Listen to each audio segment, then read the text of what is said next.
푸른 나비.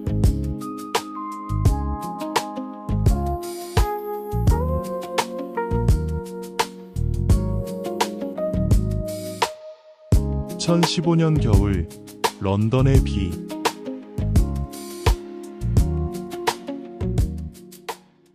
런던의 겨울은 예측 불가능했다. 아침에 잠깐 거치는가 싶던 하늘은 이내 다시 잿빛 구름으로 뒤덮였다. 템스 강변에 자리 잡은 화이트채플 갤러리의 커다란 통창 너머로 굵은 빗방울이 유리창을 사정없이 두드렸다. 갤러리 안은 인파로 북적였다.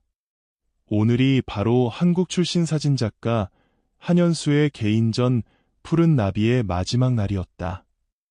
현수는 55의 나이에도 불구하고 여전히 날카로운 감각을 지닌 중년 신사였다. 그는 깔끔한 차콜색 수트를 입고 있었고 샴페인 잔을 든 채 창밖의 빗줄기를 응시했다.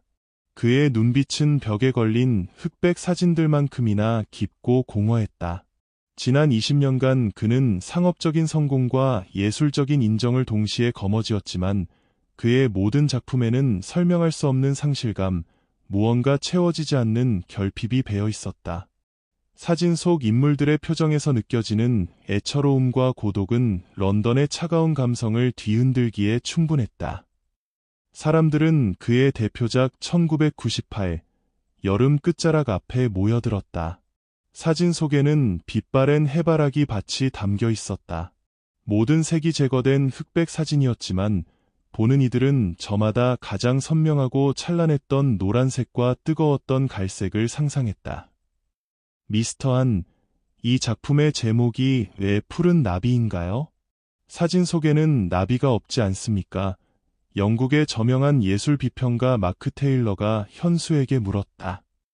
테일러는 이번 전시에 대해 런던의 차가운 감성을 뒤흔든 동양의 고독이라고 평하며 극찬했었다. 현수는 샴페인 잔을 기울이며 사진에서 눈을 떼지 않은 채 마치 자신의 영혼 깊숙한 곳에서 끌어올린 듯한 낮은 목소리로 답했다. 나비는 사진을 찍는 순간 날아갔습니다. 렌즈 셔터가 찰칵 닫히는 순간 그 빛나던 순간은 과거가 되었죠. 하지만 그 나비가 앉았던 자리는 제 기억 속에 영원히 남아 있습니다. 테일러는 감탄하며 고개를 끄덕였다. 나비가 앉았던 자리의 기억. 아주 동양적이면서도 철학적인 해석입니다. 결국 이 사진은 부재를 통해 존재를 증명하는군요. 현수는 희미하게 웃었다. 그가 한 말은 예술적인 은유가 아니라 17년 전의 실제 기억이었다. 민지와의 그 찬란했던 여름날 해바라기 밭을 거닐며 그녀에게 세상의 색깔을 묘사해주던 그 순간 푸른 나비 한 마리가 민지의 어깨에 살포시 앉았다가 날아갔었다. 현수는 그때 그 장면을 흑백 필름에 담았다. 그에게 푸른 나비는 민지 자신이자 다시는 돌아올 수 없는 자신의 화양연화였다. 그는 런던에서의 성공적인 삶 속에서도 늘 이 공허함을 느꼈다. 혜원이라는 따뜻한 아내와 사랑스러운 딸이 있었지만 민지와의 그 격정적이고 애틋했던 첫사랑은 그의 영혼에 지워지지 않는 낙인처럼 박혀 있었기 때문이다. 폐장 시간이 다가오고 빗줄기는 더 거세졌다. 갤러리 내부의 사람들도 하나둘씩 자리를 떠났다. 현수는 잠시 숨을 고르기 위해 갤러리 입구 쪽에 섰다. 그때 갤러리 문이 다시 한번 열리며 찬 바람과 함께 한 중년 여성이 들어섰다. 그녀는 세련된 베이지색 버버리 트렌치코트를 입고 있었고 젖은 단발머리 사이로 우아한 목선이 드러났다. 현수는 그녀의 옆모습을 보고 심장이 멎는 듯한 충격을 받았다. 민지였다. 세월의 흔적이 느껴졌지만 그녀는 여전히 아름다웠다. 하지만 현수는 곧 그녀의 손에 들린 흰색 지팡이를 보고 자신이 알던 진실이 거짓이었음을 깨달았다. 그는 숨을 멈췄다. 민지는 그에게 보낸 편지에서 눈 수술이 성공했다고 했었다. 민지는 직원의 안내를 받으며 조심스럽게 걸음을 옮겼다. 그녀는 눈으로 사진을 보는 대신 귀로 갤러리의 정적과 사람들의 숨소리를 듣고 있었다. 20년 만에 다시금 그녀의 존재를 인지한 현수는 혼란스러웠다. 민지는 천천히 발걸음을 옮겨 현수의 대표작 1998 여름 끝자락 앞에 멈춰섰다. 그녀는 눈을 감고 마치 사진 속 공기를 느끼는 듯했다. 그녀의 입가에 희미한 미소가 번졌다.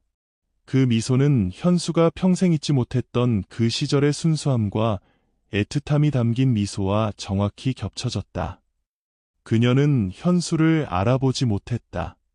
아니, 시력을 완전히 잃었기에 알아볼 수 없었다. 현수는 그녀에게 다가가 목소리를 들려주고 싶었지만 발걸음이 떨어지지 않았다. 과거의 거대한 파도가 그를 덮치는 것 같았다. 갤러리 직원이 민지에게 다가가 말을 건넸다. 민지는 유창한 영어로 답했다. 사진들이 참 조용하면서도 강렬하네요. 작가의 고독이 느껴집니다. 현수는 가슴이 찢어지는 것 같았다.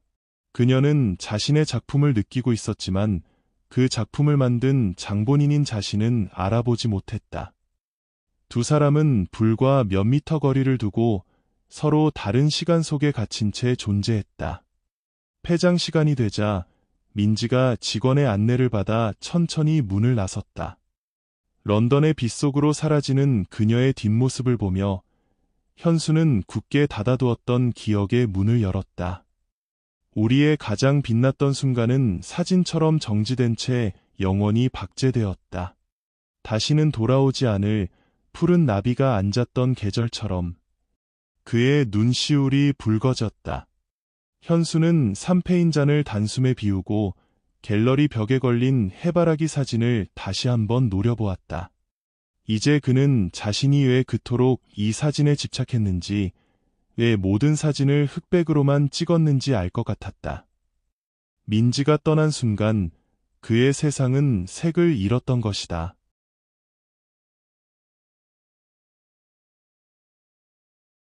현수는 갤러리 뒤편의 작은 휴게실로 들어왔다. 숨을 고르며 그는 벽에 걸린 시계를 바라보았다. 시간은 끊임없이 흘렀지만 현수의 마음속 시간은 1998년 가을에 멈춰 있었다. 그는 오래된 필름 카메라 가방을 열었다. 그 안에는 디지털 시대에도 현수가 놓지 못했던 빛바랜 흑백 필름 통 몇 개가 들어있었다. 그는 필름통 하나를 꺼내 손가락으로 만지작거렸다. 차가운 금속의 감촉이 과거의 기억을 생생하게 되살려냈다. 그는 민지와의 추억을 사진으로만 남겼다. 화려한 색채의 디지털이 아닌 투박하지만 진실된 흑백 필름으로. 그것은 아마도 언젠가 민지가 세상을 볼 수 없게 될 것을 본능적으로 알았기 때문일지도 모른다. 색깔 없는 세상에서도 그녀의 온기만큼은 느낄 수 있도록 말이다. 현수는 잠시 눈을 감았다. 1997년 여름, 서울. IMF 직전에 활기차면서도 불안했던 도시. 반지하 단칸방의 가난한 청년 현수와 앞을 보지 못하는 부잣집 아가씨 민지. 해바라기 밭에서 나누던 이야기, 청계천을 거닐며 잡았던 손, 피아노 선율에 실려오던 그녀의 웃음소리. 그 기억들은 너무나 선명해서 고통스러웠다. 그리고 그 기억의 끝에는 늘 배신감과 상실감이 자리 잡고 있었다. 민지가 자신을 버리고 미국으로 떠났다는 사실. 하지만 오늘 흰 지팡이를 든 민지의 모습을 보며 현수의 가슴 속 원망은 순식간에 사라졌다. 대신 알 수 없는 불안감과 미안함이 밀려왔다. 민지에게 도대체 무슨 일이 있었던 걸까? 호텔로 돌아가는 택시 안에서 현수는 아내 혜원에게서 온 문자를 확인했다. 전시 잘했지? 축하해요. 우리는 내일 도착해. 사랑해. 현수는 문자 메시지를 보며 희미하게 미소를 지었다. 혜원은 현수의 상처를 치유해준 따뜻하고 현실적인 사람이었다. 그는 현재의 가족에게 돌아가야 한다는 것을 알고 있었다. 하지만 민지와의 재회는 현수의 삶에 거대한 균열을 일으켰다. 런던의 비 내리는 밤하늘을 바라보며 현수는 자신이 묻어두었던 과거의 진실과 마주할 준비를 한다. 인생에서 가장 아름답고 행복했던 시간, 화양연화는 끝났지만 그 이후의 삶이 더 깊고 의미 있을 수 있다는 것을 깨닫기 시작하면서 1997년 여름 IMF 전야 1997년 7월의 서울은 뜨거웠다. 아스팔트에서 올라오는 지열과 사람들의 욕망이 뒤섞여 도시 전체가 끓어오르는 듯했다. 충무로 인쇄골목은 종이 냄새와 잉크 냄새로 가득했다. 현수는 이 냄새가 싫지 않았다. 그에게는 밥벌이의 냄새였기 때문이다. 25의 한현수는 지방대 문예창작과를 졸업하고 혈혈단신 서울로 상경했다. 그의 손에는 낡은 트렁크와 아버지의 빚보증으로 얻은 반지하 단칸방 열쇠가 들려 있었다. 운 좋게 세비출판사라는 작은 출판사의 인턴으로 취직했지만 월급은 쥐꼬리만 했다. 현수의 대학 동기인 강준혁은 달랐다. 그는 서울명문대 편입 후 대기업 H물산에 입사하여 이미 엘리트 코스를 밟고 있었다. 준혁은 종종 현수를 만나 현수야, 이 불황에 감성팔이 글쟁이로 살아남을 수 있을 것 같냐? 현실을 봐라. 돈이 최고야 라며 냉소적인 조언을 건넸다. 준혁은 언제나 현수의 순수함을 비웃었고 현수는 그런 준혁의 현실적인 조언이 싫지 않았지만 마음 한구석으로는 예술가로서의 순수한 열망을 포기할 수 없었다. 현수는 매일 아침 저녁으로 콩나물 시루 같은 만원 버스에 몸을 싣고 출퇴근했다. 반지하 방은 눅눅했고 벽지에는 곰팡이가 피어 있었다. 하지만 현수는 불평하지 않았다. 그에게는 카메라 한 대와 세상을 향한 뜨거운 시선이 있었으니까. 그는 퇴근 후 남대문 시장이나 청계천을 돌며 사람들의 치열한 삶을 흑백 필름에 담았다. 그의 삶은 흑백 사진처럼 단조롭고 거칠었다. 색채가 없었지만 그만의 서사가 있었다. 하지만 그는 알지 못했다. 곧 그의 삶에 세상에서 가장 찬란한 색깔을 입혀줄 존재를 만나게 될 줄은.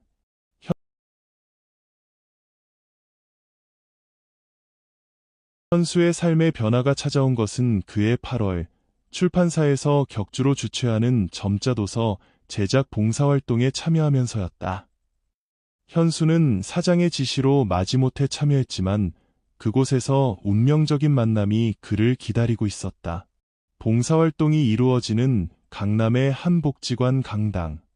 책상마다 봉사자들이 앉아 점자 인쇄물을 교정 보고 있었다. 현수는 구석자리에 앉아 지루함을 느끼고 있었다. 안녕하세요. 오늘부터 오신 자원봉사자 한현수 씨 맞죠? 목소리가 참 단단하시네요. 현수는 고개를 돌렸다. 그의 눈앞에는 믿을 수 없을 만큼 아름다운 여인이 서 있었다.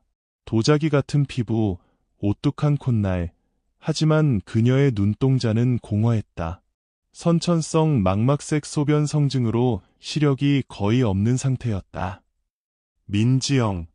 그녀는 봉사활동의 리더였다. 현수는 첫눈에 민지에게 매료되었다. 아, 네, 한현수입니다. 민지는 조심스럽게 손을 내밀었고 현수는 그 손을 잡았다. 그녀의 손은 차가웠지만 부드러웠다. 다른 봉사자들은 민지를 조심스럽게 혹은 동정 어린 시선으로 대했지만 현수는 달랐다. 그는 민지를 동정하지 않았다. 오히려 그녀의 뛰어난 감각과 지성에 감탄했다. 민지는 시각장애인이었지만 세상의 모든 소리와 냄새, 질감을 흡수하며 자신만의 세계를 구축하고 있었다. 이 페이지의 오타를 못 찾으시겠어요. 민지가 손가락으로 점자판을 짚으며 물었다. 현수는 아무리 들여다봐도 오타를 찾을 수 없었다. 제 눈보다 민지 씨 손가락이 더 정확한데요. 현수가 해맑게 웃으며 말했다. 민지는 피아노를 전공하던 재원이었다. 촉망받는 연주가였지만 시력이 악화되면서 꿈을 접어야 했다.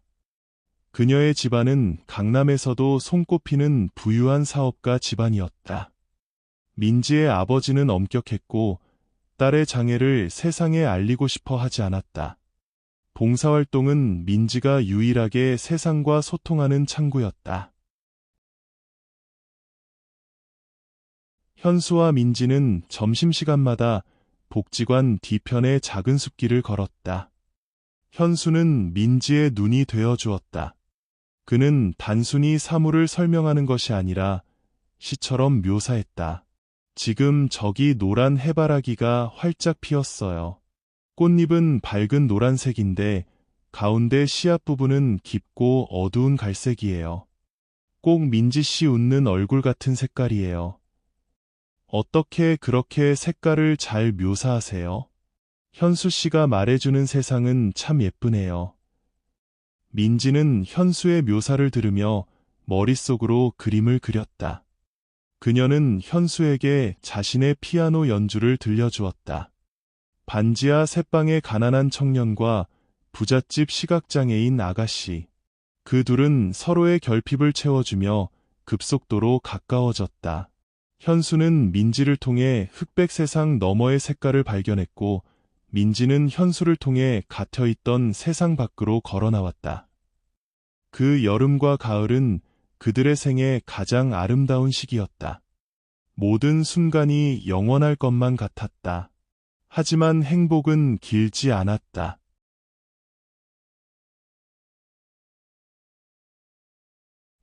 (1997년 11월) 대한민국의 IMF 외환위기가 닥쳤다. 거리는 하루아침에 실직자들로 넘쳐났고 기업들은 줄줄이 도산했다. 현수의 아버지는 보증 섰던 회사가 부도나면서 전 재산을 잃었다. 현수의 집안은 풍비박산이 났다.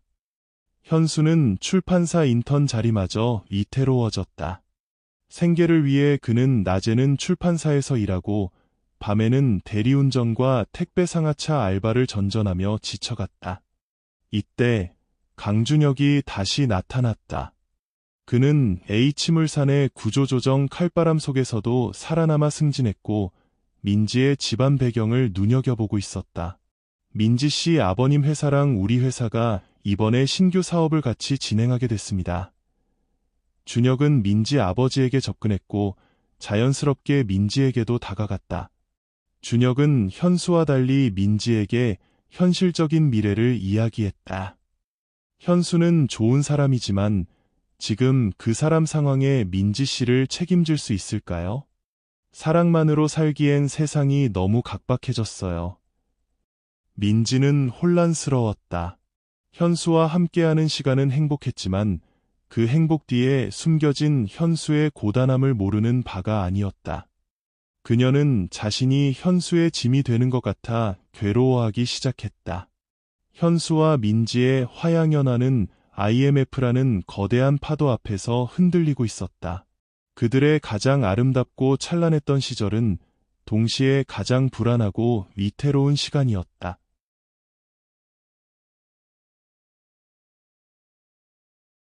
(1998년) 가을, 화양연화와 검은 그림자. 1998년 가을, 서울의 하늘은 잿빛이었다. IMF 구제금융의 그늘 아래 사람들의 얼굴에는 생기가 사라졌다. 하지만 현수의 눈에는 민지로 인해 온 세상이 빛나 보였다. 출판사에서 해고된 현수는 가족의 빚을 갚기 위해 낮에는 택배 상하차, 밤에는 대리운전을 하며 하루하루를 버텼다. 몸은 부서질 것 같았지만 매일 밤 민지와 몰래 만나는 순간이 그에게는 유일한 산소 호흡기였다. 둘은 인적 드문 청계천 변을 걸었다. 물에 비치는 도시의 네온 사인은 슬픔마저 아름답게 보이게 했다. 현수 씨, 저 빛들 좀 보세요. 다 사라지는 것들이에요. 우리 행복도 저 빛들처럼 언젠가 사라지겠지만 지금 이 순간만큼은 영원할 거예요. 민지가 현수의 손을 잡으며 말했다. 그녀의 손은 차가웠지만 현수는 그 온기만으로도 충분했다. 현수는 그녀를 위해 시를 썼고 민지는 그 시를 점자로 옮겼다. 그 시절, 그 순간이 현수의 화양 연화였다. 그는 가난했지만 단 한 번도 불행하다고 느끼지 않았다. 민지의 작은 손을 잡고 걷는 그 길이 세상의 전부였다. 모든 순간이 영원할 것만 같았다.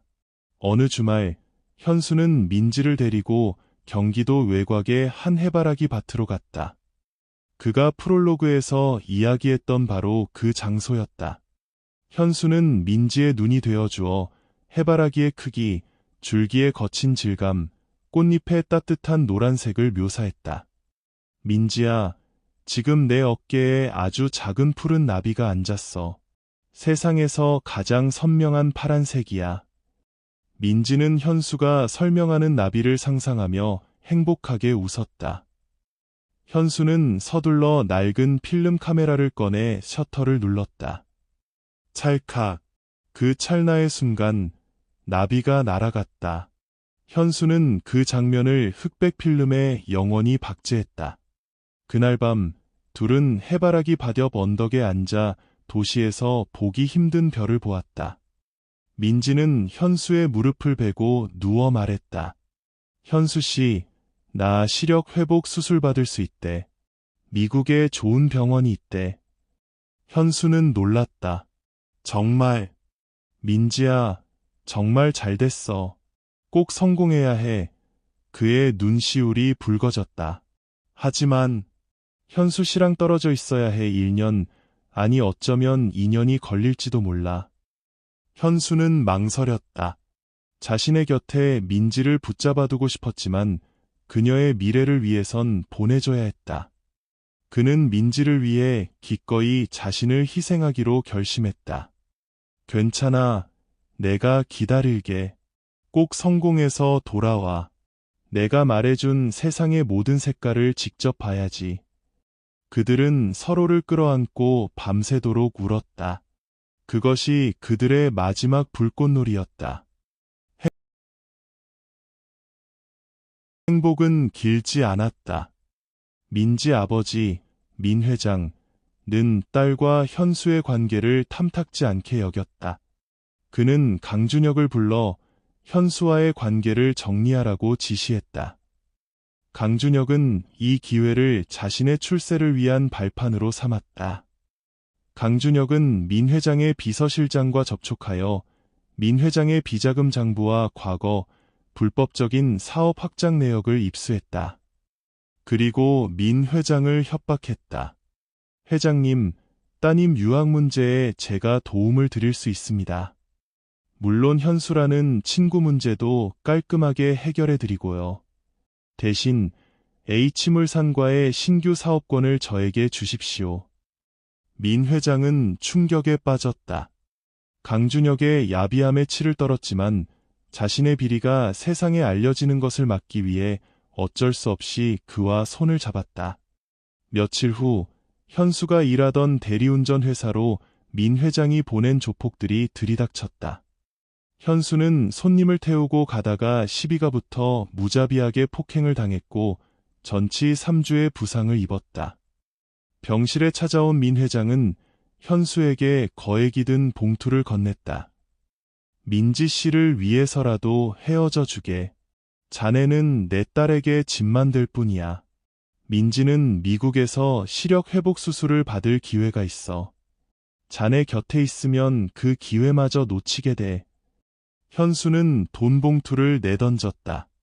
돈 때문에 민지를 만난 게 아닙니다.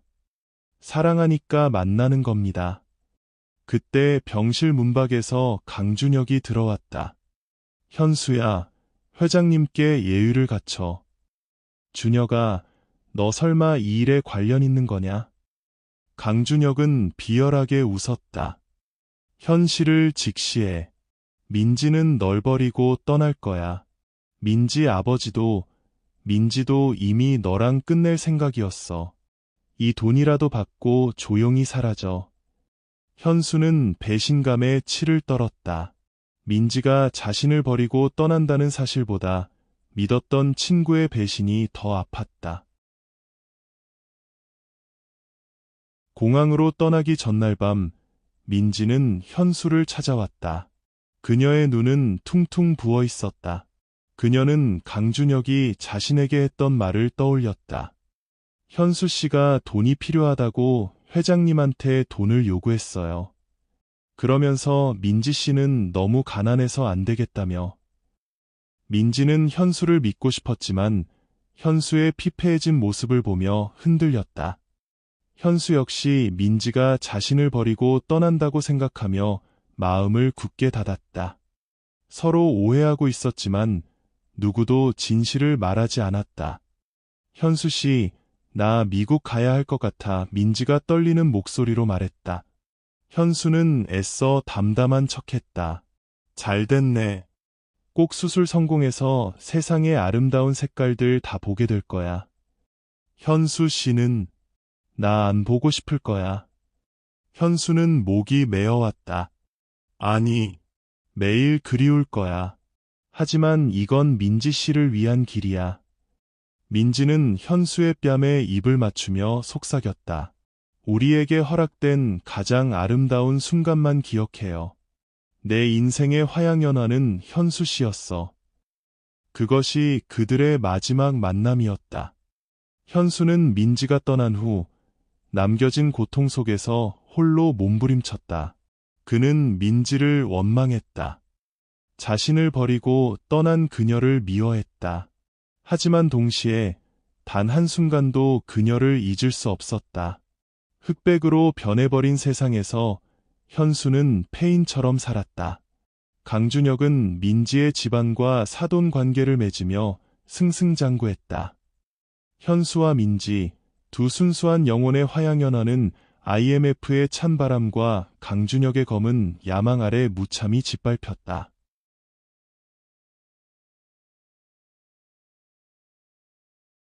2000년대 초반, 나락과 새로운 시작. 민지가 떠난 후 현수의 세상은 완전히 색을 잃었다. 그는 반지하 방에 틀어박혀 술에 절어 살았다. 가족들은 뿔뿔이 흩어졌고 빚쟁이들은 매일같이 찾아와 현수를 괴롭혔다. 삶의 의욕을 잃은 현수는 민지가 남기고 간 유일한 흔적인 점자 시집을 끌어안고 밤새 흐느꼈다. 어느 날 새벽, 술에 취해 비틀거리던 현수는 우연히 낡은 필름 카메라를 발견했다. 민지와 함께 해바라기 밭에서 찍었던 그 카메라였다. 현수는 그 카메라를 들고 무작정 집 밖을 나섰다. 그는 서울의 뒷골목을 헤매고 다니며 사람들의 슬픔과 절망을 흑백 필름에 담았다. IMF 시대의 실직자들, 노숙자들, 포기하지 않는 사람들의 처절한 눈빛을 렌즈로 포착했다.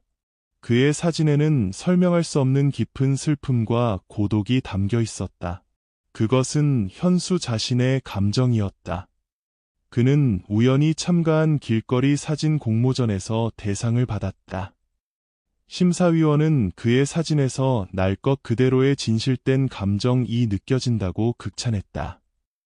이 수상은 현수에게 새로운 삶의 방향을 제시했다. 그는 상금으로 빚의 일부를 갚고 작은 사진 스튜디오에 취직하여 조수 생활을 시작했다. 그는 민지와의 추억이 담긴 흑백 사진들을 찍으며 자신의 상실감을 예술로 승화시켰다. 그의 사진 스타일은 점차 유명세를 탔고 현수는 사진작가로서 점차 이름을 알리게 되었다. 같은 시간, 지구 반대편 미국. 민지는 시력 회복 수술을 위해 고군분투하고 있었다. 그녀는 현수가 보낸 수술 성공했다며 축하해 하는 거짓 편지를 읽으며 현수가 자신에게 실망했을 거라 믿었다. 그녀는 현수에게 짐이 되고 싶지 않았기에 연락을 끊고 수술에 전념했다. 하지만 수술은 실패했다. 부작용으로 인해 남아있던 시력마저 완전히 잃고 말았다. 민지는 절망했다. 눈앞이 캄캄해지는 순간 그녀는 삶의 의미를 잃었다. 엎친 데 덮친 격으로 이 수술 실패 과정에 강준혁 측근의 교묘한 방해가 있었음이 암시되었다. 강준혁은 민지의 재산을 완전히 장악하기 위해 의료진에게 접근, 수술 결과를 조작하거나 부작용을 유도했다. 민지는 이 사실을 알지 못한 채 자신의 운명을 저주했다. 민지는 아버지에게도 현수에게도 이 사실을 숨겼다. 그녀는 영원히 현수에게 빛났던 모습으로만 남고 싶었다. 민지는 피아노 대신 음악 치료를 공부하며 새로운 삶을 개척했다. 그녀의 음악은 그녀 자신의 상처를 치유하는 동시에 다른 사람들의 마음을 어루만지는 힘이 되었다. 한국에 남은 현수는 사진작가로서의 입지를 다져가고 있었다. 그리고 스튜디오 동료였던 혜원 씨를 만났다. 혜원은 현수와 달리 밝고 긍정적인 에너지를 가진 사람이었다. 그녀는 현수의 어두운 그림자를 눈치챘지만 캐묻지 않고 묵묵히 그의 곁을 지켰다. 혜원은 현수의 상처를 보듬어 주었고 현수는 혜원에게서 새로운 삶의 온기를 느꼈다. 길고 긴 망설임 끝에 현수는 혜원에게 청혼했고 두 사람은 가정을 꾸렸다. 현수의 삶은 다시금 안정과 평화를 찾았다. 민지와의 기억은 가슴 깊숙한 곳에 묻어두고 그는 현재의 가족에게 충실했다. 딸이 태어났을 때 현수는 난생 처음으로 진정한 행복을 느꼈다. 한편 강준혁은 민지 집안 사업을 인수하며 승승장구했다. 그는 민 회장의 딸과 결혼하며 재벌가 사위가 되었고 정계 진출까지 넘보며 거대한 야망을 키워갔다. 현수는 혜원과 가족들에게 돌아가며 과거의 기억을 현재의 삶 속에서 온전히 받아들이고 더욱 충실하게 살아갈 것을 다짐했다. 하지만 그 누구도 예측하지 못했다. 10여 년 후 런던의 한 갤러리에서 이들의 운명이 다시 한번 엇갈리게 될 줄은, 묻어두었던 과거의 진실이 서서히 수면 위로 떠오를 준비를 하고 있었다.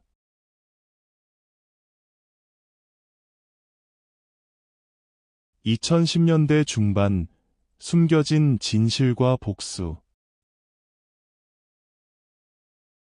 2015년, 현수는 한국을 대표하는 중견 사진작가로 자리매김했다. 그의 사진집은 베스트셀러가 되었고 해외 유수의 갤러리에서 러브콜이 쏟아졌다. 그는 아내 혜원, 그리고 사춘기에 접어든 딸과 함께 행복한 가정을 이루고 있었다. 하지만 가끔씩 찾아오는 공허함은 채워지지 않았다. 그는 여전히 민지와의 추억이 담긴 흑백 사진, 푸른 나비를 자신의 서재 가장 깊숙한 곳에 간직하고 있었다. 한편 강준혁은 H물산의 핵심 임원으로 성장하여 국내 재계에 막강한 영향력을 행사하고 있었다. 그는 민지의 집안 사업까지 완전히 장악했지만 그의 탐욕은 끝이 없었다.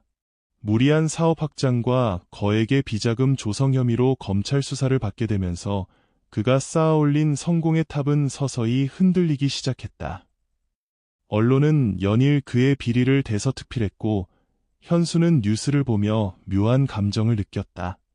과거 자신을 나락으로 떨어뜨린 강준혁의 몰락은 통쾌했지만 동시에 민지와 민지 가족에게 닥칠 불행을 생각하니 마음이 무거웠다. 강준혁에 대한 검찰 수사가 심화되면서 과거의 추악한 비밀들이 수면 위로 떠올랐다. 검찰이 압수한 강준혁의 비밀 장부와 이메일 내역에는 충격적인 내용이 담겨 있었다. 뉴스를 보던 현수는 귀를 의심했다. 강준혁이 과거 민 회장의 비서와 공모하여 현수와 민지 사이를 이간질했다는 사실이 밝혀진 것이다. 현수에게는 민지가 돈 때문에 떠난 것처럼 보이게 했고 민지에게는 현수가 돈을 요구하며 접근했다는 식의 거짓 정보를 흘렸다는 구체적인 증거들이 제시되었다. 또한 현수가 폭행당했던 사건의 배후에 민 회장과 강준혁이 있었음도 드러났다. 현수는 머리를 한 대 맞은 듯한 충격에 휩싸였다. 민지를 향한 원망은 한순간에 무너졌고 그 자리를 거대한 미안함과 후회가 채웠다. 그는 민지가 자신을 떠난 것이 오해 때문이었음을, 그리고 그 오해의 중심에 강준혁의 악의적인 계략이 있었음을 깨달았다. 민지야, 민지야. 현수는 무릎을 꿇고 주저앉았다. 그는 자신이 민지에게 얼마나 큰 상처를 주었는지, 그녀가 그동안 얼마나 힘들었을지 생각하니 가슴이 찢어졌다. 더 충격적인 사실은 민지의 미국 수술 실패 과정에 강준혁 측의 부당한 개입이 있었다는 의혹이었다. 현수는 더 이상 가만히 있을 수 없었다. 그는 민지의 행방을 찾기 위해 수소문하기 시작했다. 수소문 끝에 현수는 민지가 영국 런던에서 촉망받는 음악치료사로 활동하고 있으며 한국의 한 대학 특강을 위해 잠시 귀국한다는 사실을 알게 되었다. 하지만 그녀가 이미 출국했다는 소식도 함께 접했다. 현수는 지체 없이 런던행 비행기에 몸을 실었다. 그는 자신의 대표작 푸른 나비 전시회 마지막 날에 맞춰 런던에 도착했다. 그리고 갤러리에서의 그 운명적인 재해가 이루어졌다. 호텔방에서 현수는 혜원에게 전화를 걸었다. 혜원아, 미안해. 내가 과거에 얽매여 있었어. 다 정리하고 돌아갈게. 혜원은 현수의 목소리에서 느껴지는 절박함을 느끼고 아무 말 없이 현수를 믿어주었다. 현수는 민지가 머물고 있는 호텔 로비에서 그녀를 기다렸다. 민지가 안내인의 부축을 받으며 걸어오는 모습을 본 현수는 심장이 멎는 듯했다. 그녀의 손에 들린 흰 지팡이. 민지는 그에게 보낸 편지에서 수술이 성공했다고 했었다. 모든 것이 거짓이었다. 민지야. 현수는 떨리는 목소리로 그녀의 이름을 불렀다. 민지는 익숙하지만 있고 진했던 목소리에 발걸음을 멈췄다. 그녀의 얼굴이 굳어졌다. 한현수. 현수는 민지 앞으로 다가섰다. 그는 그녀의 손에 들린 지팡이를 보며 물었다. 왜 나한테 거짓말했어? 수술 성공했다며. 왜? 민지의 눈에서 눈물이 흘러내렸다. 그녀는 지난 세월 동안 억눌렀던 감정이 폭발하는 것을 느꼈다. 성공했어야 했으니까. 현수 씨 기억 속에 나는 세상의 빛을 보는 사람이었으니까. 내가 시력을 잃었다는 걸 알면 현수 씨가 얼마나 괴로워할지 알고 있었어. 내가 짐이 되기 싫었어. 현수는 민지를 와락 끌어안았다.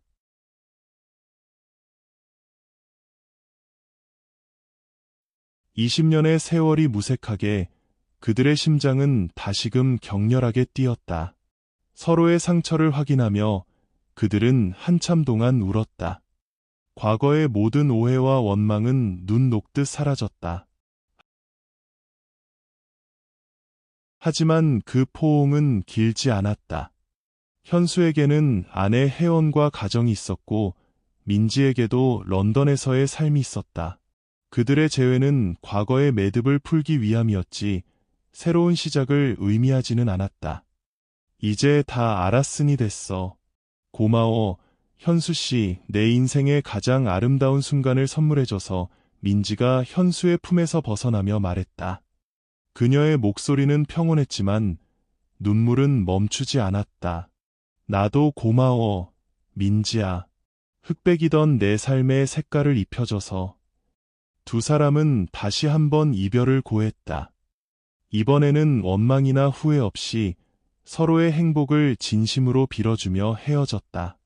한국에서는 강준혁이 모든 비리가 드러나 법의 심판을 받게 되었다. 그가 쌓아올린 부와 명예는 한순간에 무너졌다. 현수는 런던 갤러리에서 민지와의 추억이 담긴 푸른 나비 사진을 다시 한번 바라보았다.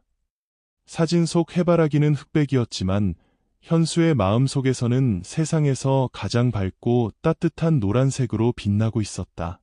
현수는 아내 혜원과 가족들에게 돌아가며 과거의 기억을 온전히 받아들이고 더욱 충실하게 살아갈 것을 다짐한다. 민지와의 화양연화는 끝이 났지만 그 기억은 현수의 영혼에 영원히 남아 그를 이끌 것이다. 인생은 화양연화가 끝난 후에도 계속되며 때로는 그 이후의 삶이 더 깊고 의미 있을 수 있다는 것을 깨달으면서